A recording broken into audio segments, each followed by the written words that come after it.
You're watching Let the Quran Speak. I'm Sophia, your host. Does the Quran tell all women to stay at home and avoid speaking to men? We'll be looking at that now as part of our Misunderstood Quranic Verses series. It's from chapter 33, verses 32 to 33. Dr. Shabir, here is how the verse reads. O wives of the Prophet, you are not like any other of the women. If you will be on your guard, then be not soft in your speech, lest he in whose hearts is a disease yearn, and speak a good word. And stay in your houses, and do not display your finery like the displaying of the ignorance of yore. And keep a prayer, and pay the poor rate, and obey Allah and His Messenger. Allah only desires to keep away the uncleanliness from you, O people of the house, and to purify you a thorough purifying. That's a Shaker translation, Dr. Shabir. So the question is, what do these verses mean? Are the prescriptions for all women? Is it specifically for wives of the Prophet? Please elaborate on this for us. Yeah, so these particular prescriptions are addressed directly to the wives of the Prophet Muhammad, peace be upon him. And we know that because that's how the verse actually reads. So if I read it in Arabic, it goes something like this. Ya nisa an-nabi lastunna ka-ahdim min an-nisa. إن اتقيتن فلا تخضعن بالقول فيطمع الذي في قلبه مرض وقلن قولا معروفا. So that's one of the two verses. We get to the second 32, one. yes. So let's parse it a little bit. So it starts by saying Ya nisa an-nabi, O wives of the Prophet. And then it says lastunna ka'ahdin min an-nisa. You are not like one of the other women. So it's singling them out. It's directly addressing them and saying, okay, because you're not like any of the other women, here are some specific prescriptions for you. So we cannot generalize to all women. So it says, إِنِ اتَّقَيْتُنَّ فَلَا تَخْضَعْنَ بِالْقَوْلِ. If you are to be God-fearing, then do not... إِنِ اتَّقَيْتُنَّ, I translated God-fearing, but I have to hesitate for a moment and say, it means if you are to be cautious. If you are to be cautious, because usually we use it in Islamic context to mean cautious about the commands of God, and we translate that roughly as God-fearing. But it's more like if you are to be cautious. If you are to be cautious, then, or if you are to be on your guard, then... Like mindful, right? Mindful, okay. Yes. Then do not be too complacent in speech, lest those in whose hearts there is a disease should yearn for you. وَقُلْنَا قَوْلًا مَعْرُوفًا. But speak a ma'ruf word. I retain the Arabic here because I have to explain it. So the word ma'ruf in Arabic has many meanings, and many meanings at once could be applicable in a particular situation. So that's probably why this word is used, so that it gives you a kind of a comprehensive, all-rounded meaning. So ma'ruf can mean kindness. It can mean what is customary. It can mean what is known. So in this case, it could be that the wives of the Prophet Muhammad, peace be upon him, are still being directed, first of all, to speak, not in a particular way, but in other ways. What other ways? Speak kindly, speak in ways that are known and acceptable in society, in decent society, obviously. And speak in a mannerly manner, in a cultivated manner. So the idea is that if you speak in too much of a soft or complacent manner, some men might misunderstand your intentions. And so you balance that by speaking in another way, kind to be sure, but also what is customary in civil and decent society, and what is well known as to be cultivated or decent speech. And then the next passage says وَقَرْنَ فِي بُيُوتِكُنَّ, and the next verse, and stay in your homes. وَلَا تَبَرَّجْنَ تَبَرُّجَ الْجَاهِلِيَّةِ الْأُولَى. Stay in your homes and do not display your fineries, if we put it this way, the kinds of display that were known in the times of ignorance. So it doesn't mean you can't display at all. It means don't use that kind of flagrant, flaunting type of display from the times of ignorance. Now, of course, the Islamic ethos is giving us a new way of living, And that is what it should be reflected in your demeanor. وَلَا تَبَرَّجْنَ تَبَرُّجَ الْجَاهِلِيَّةِ الْأُولَى وَأَقِمْنَا الصَّلَاةَ وَأَطِيعْنَا الزَّكَاةَ وَأَطِعْنَا اللَّهَ وَرَسُولَهُ. And establish prayer, give charity, and obey God and His Prophet. إِنَّمَا يُرِيدُ اللَّهُ لِيُذْهِبَ عَنْكُمُ الرِّجْسَ أَهْلَ الْبَيْتِ وَيُطَهِّرَكُمْ تَطْهِيرًا.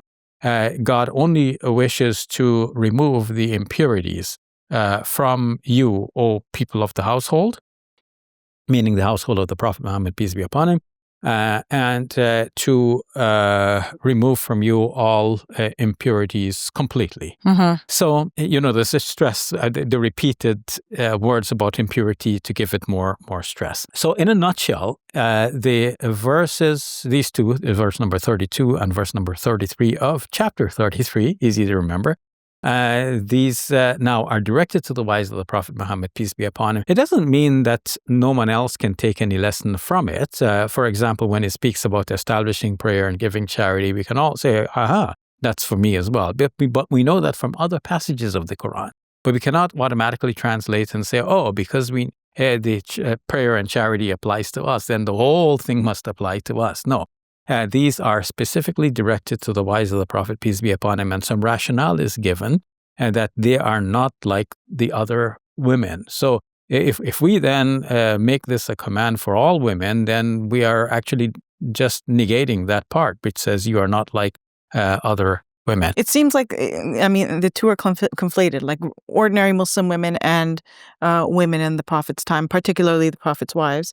They're seen as the same. Like, it seemed like they are the example, and Muslim women should just follow them. So if there's a command relating to them, Muslim women should just abide by that too, right? Yeah, we should not conflate the two. We should obey the Prophet Muhammad, peace be upon him, and copy his example. We should follow the example of his companions as well, the males. I'm just taking it a step at a time.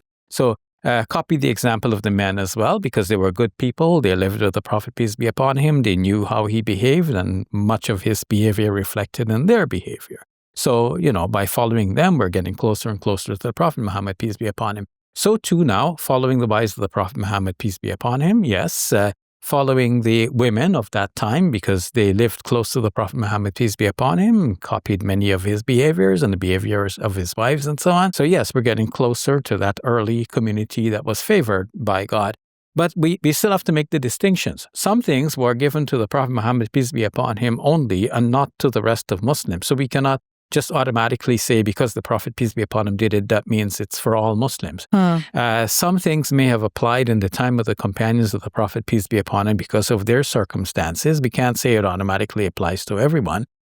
Some things apply to the wives of the Prophet, peace be upon him, because they were of a special category. And this I need to elaborate upon, Safiya, if you allow me. Yes, and I have another question, because, if you look at some stories of the wives of the Prophet, it seems like they were kind of going out into society, right? Yes. So this would seem to contradict the two verses that we just mentioned.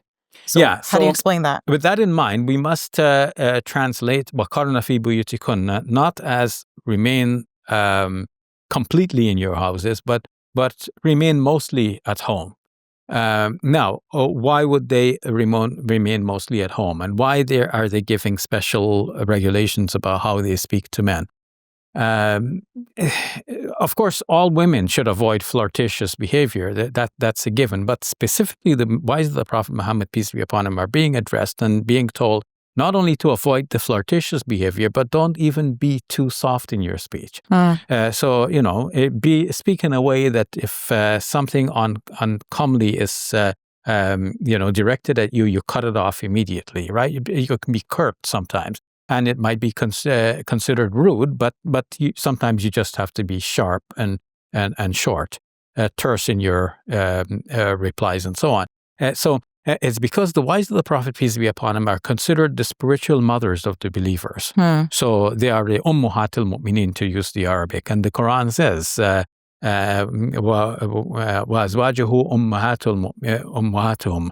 And his wives, that is, wives of the Prophet, peace be upon him, are the mothers of the believers. And furthermore, within the same chapter we were discussing, Surah 33, a few verses later, where the believing men are being told that nobody is to marry the wives of the Prophet, peace be upon him, in case the Prophet dies before them.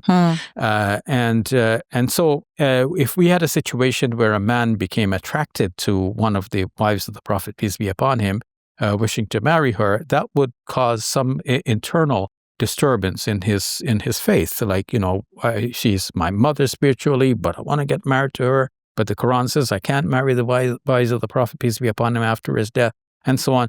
So to avoid all of this, the Quran placed special regulations on the wives of the Prophet, peace be upon him. Moreover, the Prophet, peace be upon him, was the example par excellence for Muslims, and his household had to shine as a living example to the rest of the households. So we could not, allow for any avenue of corruption to enter into the household of the Prophet, peace be upon him. So with that in mind, this is like, you're talking about rules for the royal palace. It's not going to apply to every household and to every family. So that distinction is important to retain. And confusing this has just caused, confusion among the masses of Muslims. All right, we'll leave it at that. Thank you, Dr. Shabir. You're welcome. Assalamu alaikum. Welcome to Muslim Media Hub, the new home of Let the Quran Speak. Here we spread positivity and good. We help people experience the beauty of Islam and help them appreciate and understand Muslims. This beautiful building we purchased at cost $2.3 million. Yeah, we've already raised a third of that money, and with your help, inshallah, we can pay off the rest. So we're looking for people who can give $1,000 each. If you can be part of the select group, that's amazing. Otherwise, just please give whatever you can. Every dollar counts. It's our collective responsibility to share the message of Islam with our fellow human beings. Please help us continue this good work. It's a sadaqah jariyah, something that will continue to be a benefit to the Muslim community long after Safiya and I are gone. Please support our work at muslimmediahub.com. Your support is zakat eligible and tax deductible. May Allah bless you and your loved ones today and always. Assalamu alaikum. Assalamu alaikum.